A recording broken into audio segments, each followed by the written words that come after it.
බලන්න අපිට අවශ්‍ය බෑග්ග්‍රවුන්ඩ් එක දැනටමත් නිර්මාණය කරලා තියෙන්නේ.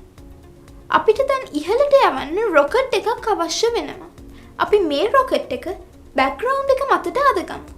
අපි කලින් ස්ප්‍රයිට් එකක් නිර්මාණය කරපු විදිහට නෙමෙයි අද මම ස්ප්‍රයිට් එකක් නිර්මාණය කරන්නේ. මම ස්ප්‍රයිට්ස් ක්ලික් කරා. දැන් මේ විදිහට පහළට යන්න. දැන් මෙතන තියෙන make a new sprite called with costume කියන බ්ලොක් එක set background to බ්ලොක් එක පහළට drag කරන්න.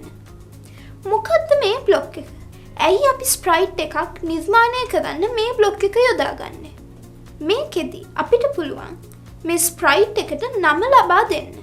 මම cold CALLED cold ඉදිරියේ තියෙන my sprite මත ක්ලික් කරනවා. දැන් අපි ස්ප්‍රයිට් එකට නමක් ලබා දෙන්න ඕනේ. ඒ නිසා මම rename this this sprite sprite rename this sprite මත ක්ලික් කරනවා. දැන් new variable name කියන තැන මම my rocket rocket my rocket කියලා ටයිප් කරා. ඉන්පසු create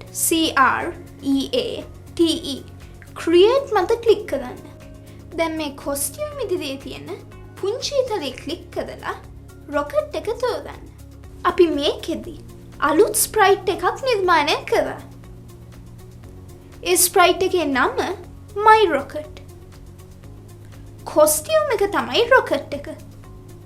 අපි නිර්මාණය කරන්නේ පූසෙක් නම් අපිට cat කියලා නම දෙන්න පුළුවන්. මේ විදිහට අපි ලබාගත් ඕනම ස්ප්‍රයිට් එකකට නමක් දෙන්න පුළුවන්.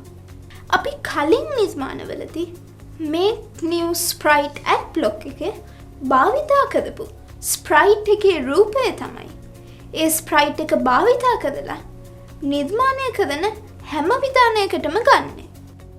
මෙතන තියෙන විශේෂත්වය අපි මේ ස්ප්‍රයිට් එක යෙදෙන හැම තැනක්ම භාවිතා කරන්නේ රූපය නෙවෙයි. මේ my rocket කියන නම. ඉදිරියට මේ නිර්මාණය කරනකොට තවත් තේරුම් ගන්න පුළුවන්. දැන් මම location block එකේ තියෙන මේ icon එක ක්ලික් කරලා මේ rocket එක මෙතනින් තිබ්බා. ඔන්න දැන් හරි.